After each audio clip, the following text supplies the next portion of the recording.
Hannah is really cute. The moment the door opened and I heard her name from James' voice, I froze. I was wondering who it might be, and hearing her name confirmed it. It was my sister, Hannah.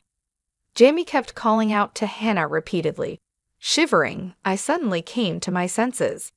I knew I had to record what was happening, so I used my phone to capture the moment and then quietly left. Later, when the two of them came out of the bedroom and saw me, they looked really shocked. I told them I had sent the video to Kevin and we needed to talk about what to do next, all four of us together. At this, Hannah looked even more scared. "What do you mean?" she asked. "Just what I said," I replied, holding up my phone. "I've got the video." My name is Sandra. I'm a 50-year-old housewife with twin boys in 6th grade. Twins run in our family. I have an identical twin sister, Hannah. We never really felt like sisters, but more like rivals. Growing up, I was always compared to Hannah. She was always seen as the cute and friendly one, while I was shy and quiet. Because of this, people naturally paid more attention to her. Even though we were rivals, I truly loved Hannah. She was always smiling and popular, something I wished I could be. But Hannah didn't feel the same way about me. When we were kids, I always ended up with the roles in games that nobody else wanted. For instance, whenever we played tag and had to choose who was it by playing rock, paper, scissors, Hannah would pressure me into being it so she wouldn't have to. I had no choice but to agree. Hannah's tricky ways weren't just during playtime. In 6th grade, we were picking roles for a school play about Snow White.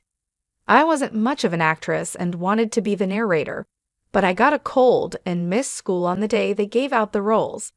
Hannah said she would tell the teacher I wanted to be the narrator. I trusted her and felt relieved. However, when I came back to school, I found out I was the lead role. "Why am I the lead?" I asked a friend, shocked. "Hannah said you wanted to be the lead," they replied. I was stunned. I never said that. It turned out that as we were getting older, no one else wanted the embarrassing role of Snow White, so they chose me, the quiet girl who wasn't there to say no. The teacher thought it was strange I wanted the lead since I was usually so shy. Hannah had told the teacher, she wants to but she's too shy to volunteer. Let this be a chance for her to shine. I cried, insisting I couldn't do it and didn't want to. But all the other roles were already taken. With pressure from teachers and parents, I went through with it. Surprisingly, the play was a hit. Everyone praised me, teachers, parents, friends. But Hannah wasn't happy. She said anyone could have done that, and getting praise for such a small thing was silly. She began to really show her dislike for me. After that, she stopped asking me to play with her. It hurt at first, but then I realized I was free from being pushed into roles I didn't want. I made other friends and started to enjoy school. In middle school, many didn't even know Hannah, and I were twins. We became so distant, hardly speaking at school and not looking alike at all. We asked to be in different classes, and I was enjoying my own life. Then one day, as I was studying for high school entrance exams, Hannah came over. "Studying? Have you decided which high school you're applying to?" "Yeah, I'm thinking of going to the newest high school. It's close to our house and quite competitive. I had been working hard for 5 years because I really wanted to get into a particular high school. But when Hannah heard about my choice, she laughed. "Hey, that high school? You've got to be kidding, right? Why don't you just go to be high school with me? It sounds like you wouldn't even need to study much for that." Hannah always seemed to get her way, but I didn't want her making decisions about my high school too. For the first time, I stood up to her. "I've decided to go to a high school. You don't know if it's impossible for me. If you don't want to study, that's fine, but don't get in my way." I turned back to my textbook, but Hannah was upset by my response. "That tone to your older sister?" she said angrily, then grabbed my textbook and threw it on the floor. "What are you doing? Even if you study, it's a waste. You know you're destined to be my slave and go to be high school with me." That day, we ended up fighting physically. Our parents heard the noise and came to separate us, but by then, my textbook was torn to pieces. More than that, my heart was broken by hearing Hannah's true feelings about me. I realized she just saw me as a target for all the unpleasant things. But I didn't give up on studying. Luckily, my parents got me a new textbook. With their support, Hannah no longer interfered with my studies, and I was able to focus and successfully got into my chosen school. Hannah, as she had initially said, barely studied for the exams and went to B High School. We went to different high schools, attended different universities, and started our careers. As an adult, I began living on my own, and that's when I met a man named James. James and I were hired at the same time and felt a closeness because we were from the same area. When he asked me out, I felt like I was dreaming. "I actually like you, Sandra. I'd be happy if you'd go out with me," he said. Hearing those words made me incredibly happy. I had feelings for James too, but I had never had the courage to admit such feelings openly. I wasn't pretty like Hannah and hadn't really dated during my school days, so it was hard to believe that James felt the same way about me. Being in a relationship for the first time made me really happy. Since we started dating, I've tried my best to make him happy by cooking meals and preparing lunch boxes for him. James began visiting my apartment more often, and we started living almost like a couple. "Sandra, I'll cook dinner tonight," James would say. It wasn't just me doing things for him. James helped a lot with the housework. Doing chores together was fun, and I began to think we could be a good married couple. 5 years into our relationship, we decided to get married, which made me very happy, but one thing worried me. "You're a twin, right? I'd like to meet your sister," James brought it up. Over the 5 years we were dating, I had told him about having a twin sister, Hannah, but I had never introduced him to her. I hadn't even told her about having a boyfriend since our big fight in middle school had driven a deep wedge between us. "Yeah, that's right.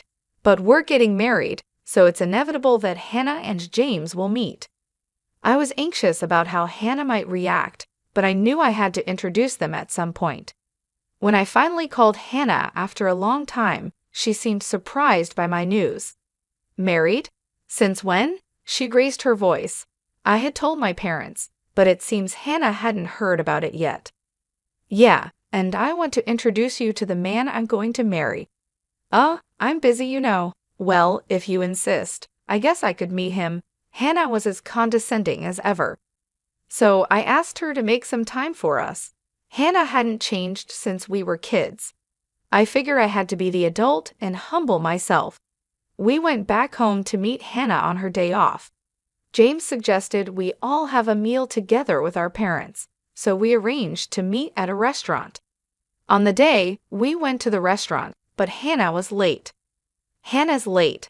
I thought she said she'd be on time." "Sorry, James. Don't worry about it. She'll show up eventually." "Let's just wait a bit longer," I said. Both my parents and I felt bad for keeping James waiting. 15 minutes past the scheduled time, Hannah showed up in a flashy dress. "Sorry, did you wait?" "We did. What's with the outfit?" "Well, it's kind of like a meet and greet, right? Thought I'd dress up." I was frustrated with Hannah for being late, especially since she took extra time to dress up. Our parents just smiled a bit, but I wish she had messaged us about being late. I felt like it was immature for an adult, but I kept quiet to avoid any issues. We introduced Hannah and James to each other. Hannah made several rude comments during their first meeting, asking James many personal questions about his time with me, as if it were an interview. Despite our parents trying to stop her, Hannah kept going, saying she wanted to know what kind of man I was marrying.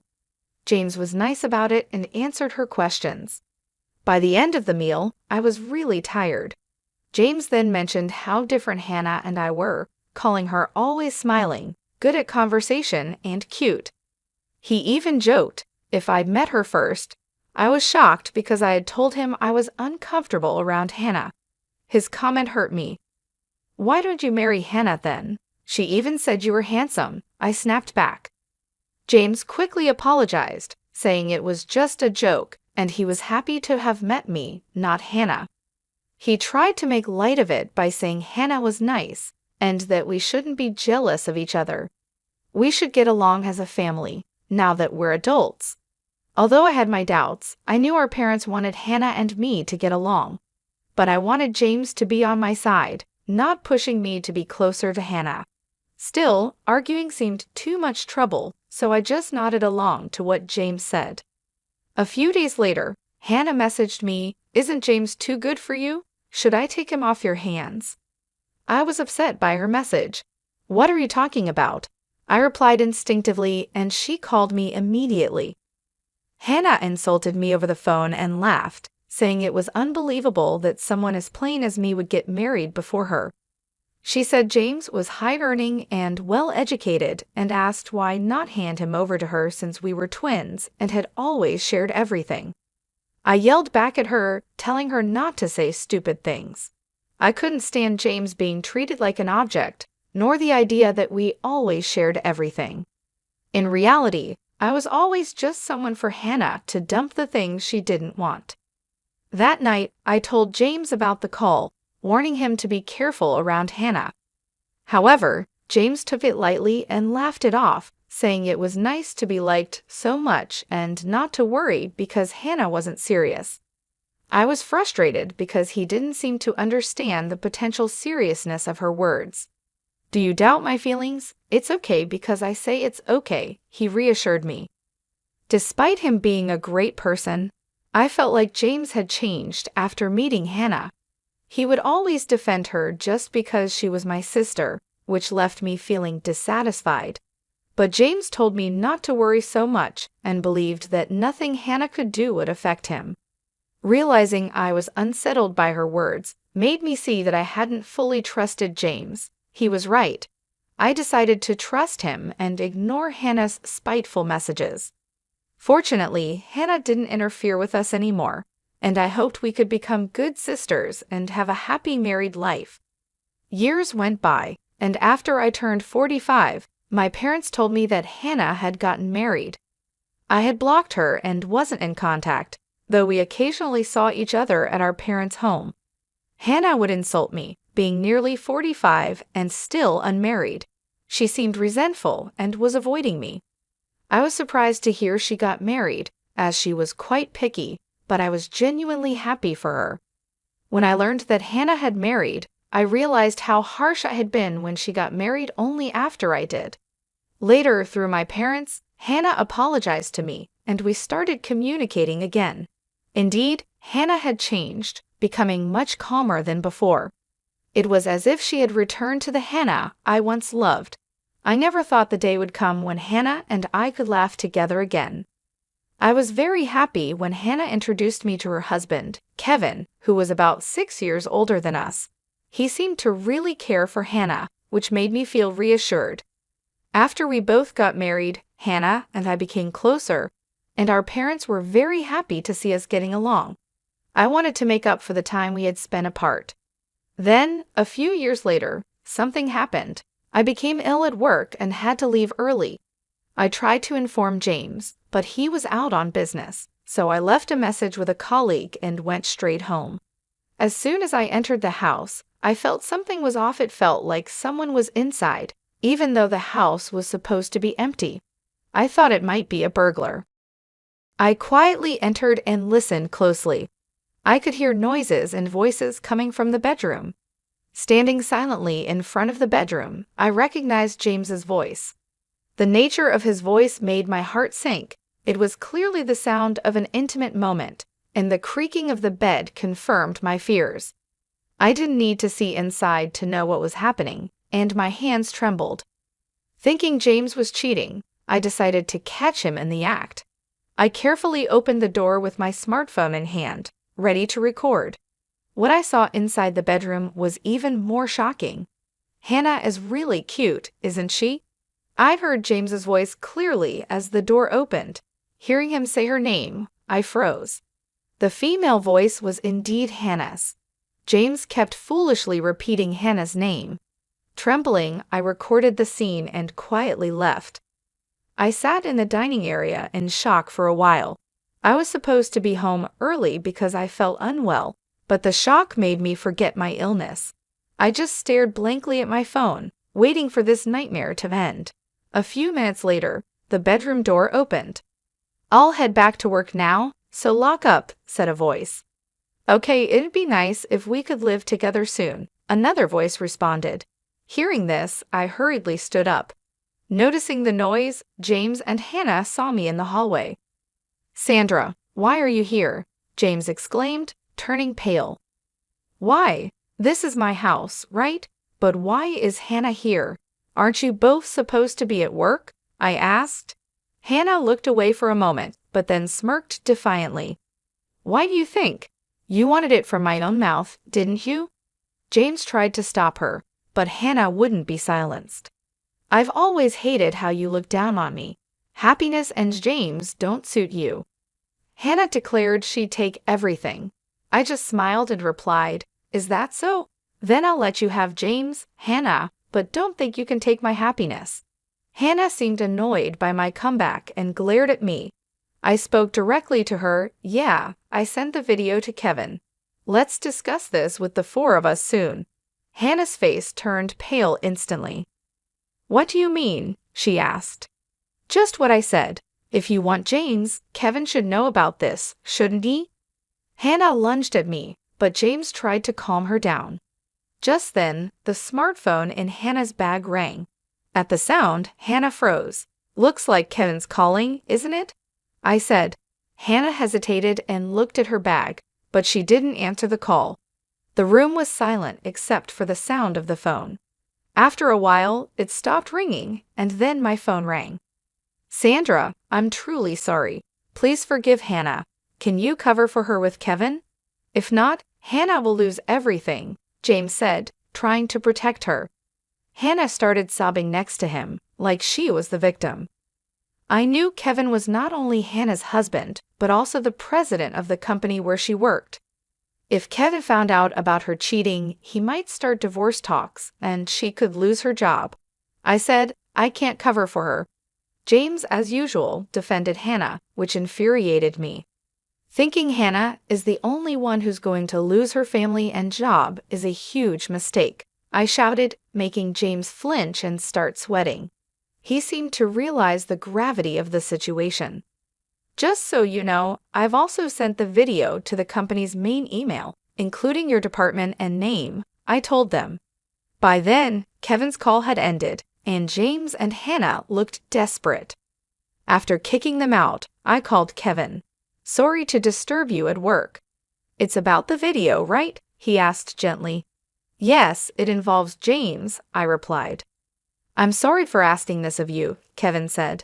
He had felt something was off with Hannah. It might have been plausible for the old Hannah, but the current Hannah truly loved him. I didn't think she would cheat, and I had conveyed as much to Kevin, but just in case. Kevin had asked me to gather evidence if Hannah did something questionable. That's why I was able to film so calmly. Please don't apologize. I'm glad I could capture evidence of James' unfaithfulness. If you hadn't asked me, I probably wouldn't have thought to do it so calmly, I told Kevin. I admitted to him that it was shocking to find out about an affair, especially with my own sister. I had every right to be angry. "My sons will be home soon, so let's talk another time," I said to Kevin and hung up. Tears flowed endlessly, but for my sons and for my future, I knew I had to be strong. That day, I carried on with my usual routines, and after the kids had settled down for the night, James came home. "Were you with Hannah?" I asked him. James, clearly in a bad mood, snapped back, "I got called into HR because of you. The decision on my punishment will come later. What are you going to do about this?" The way James turned the blame on me, making me out to be the villain despite his actions, almost made me laugh. Crying over such a man was a waste of time. "There's nothing to be done. Do as you please. You understand the situation, right? If we divorce, I'm taking the kids. Still want to divorce." His attempt to use our sons as leverage was pathetic, and I told him so. "What are you talking about?" You think you'll get custody after likely losing your job.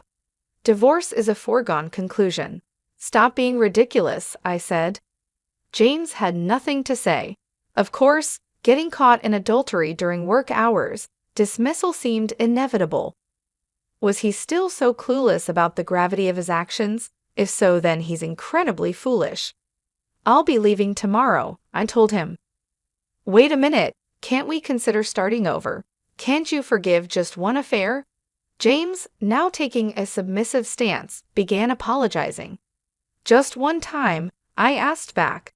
According to Kevin, Hannah's behavior had been odd for several months. Given Kevin's job mostly involves being out for sales, there's a good chance she might have been returning home like this just one time. James responded weakly, his eyes darting around from the lack of confidence in his answer. It was clear it wasn't just once. It felt ridiculous to pursue it any further, so I dropped the subject. The next day, I told my sons about James's unfaithfulness. They are in 6th grade now, old enough to understand that hurting and betraying others is wrong. I apologized for having such a serious conversation with my sons during this sensitive time in their lives. They said they wanted to talk it over alone and went to their room. After just a few minutes, they came out with their bags packed and said, "We're on your side, Mom." I couldn't help but cry. The boys laughed and comforted me as I apologized again. Then we went back to my parents' house. My parents were shocked when they heard about Hannah and James's actions. Despite being happy that Hannah and I had become close as sisters again, I felt sorry. Hannah hasn't changed after all. I'm sorry for always making you endure her. We'll keep our distance from Hannah and James to the bare minimum, Dad said, and I felt relieved. From that day, I started commuting to work from my parents' home. James, perhaps on suspension, didn't come to the office but called me multiple times instead. Ignoring him as I didn't have time to deal with it, he began to send messages day and night. "I love you, Sandra. Let's live happily as a family of 4 again." I was insane. I was just deceived by that woman. "I don't know how to live without you, Sandra." These were what you'd call desperate pleas. I was almost fooled for a moment, but thanks to my sons laughing uproariously at those messages, I realized how ridiculous they were. However, I couldn't ignore him forever. Eventually, I had to meet him to sign the divorce papers. I made plans to meet James at a cafe on my day off, following Kevin's advice to meet in a public place to keep the conversation calm. When Kevin and Hannah arrived at the cafe together, Hannah had become so thin in just a few days she looked like a different person. "Now both Hannah and James, please sign the divorce papers," I said.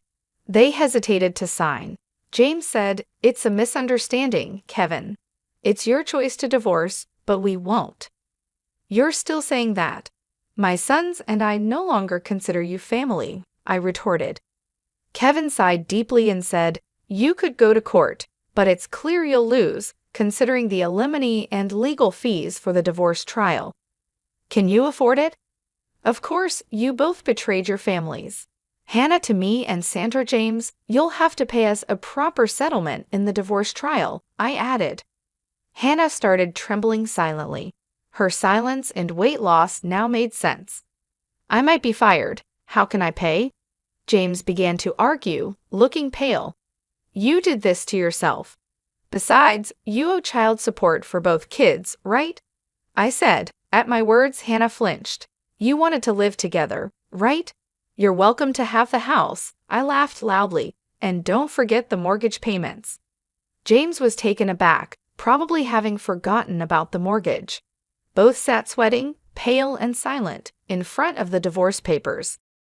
Later, Kevin introduced me to a lawyer, and I managed to claim alimony and legal fees and finalize the divorce. James, who had resisted the divorce so much, proposed to Hannah immediately after our divorce was finalized.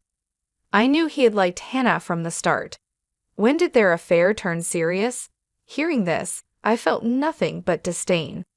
Meanwhile, Hannah, who had genuinely loved Kevin, was abandoned and eventually lost her job too.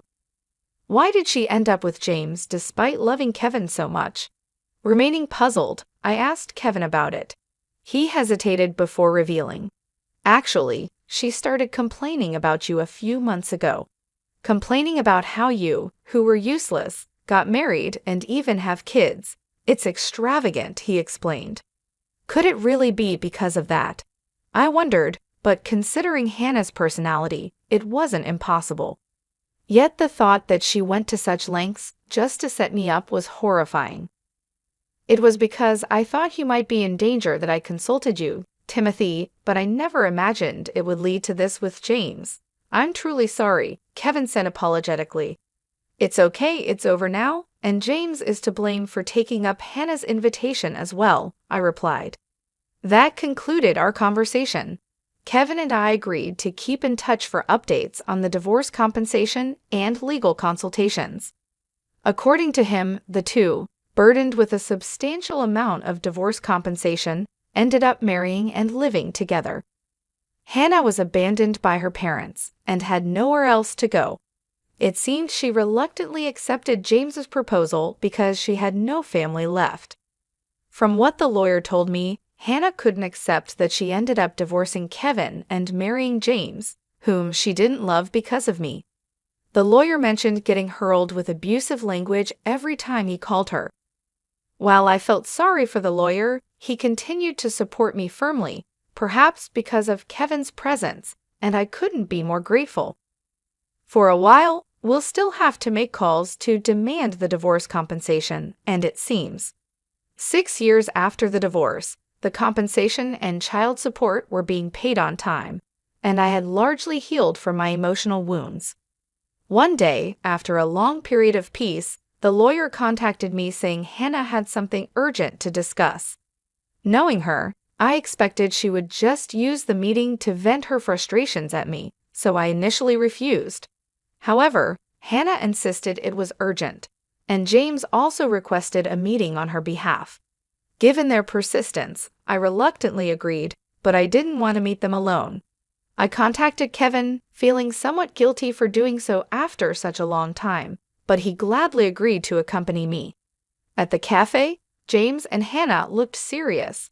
When Hannah saw me, she looked slightly relieved. "What's this about? Why did you call me here?" I asked.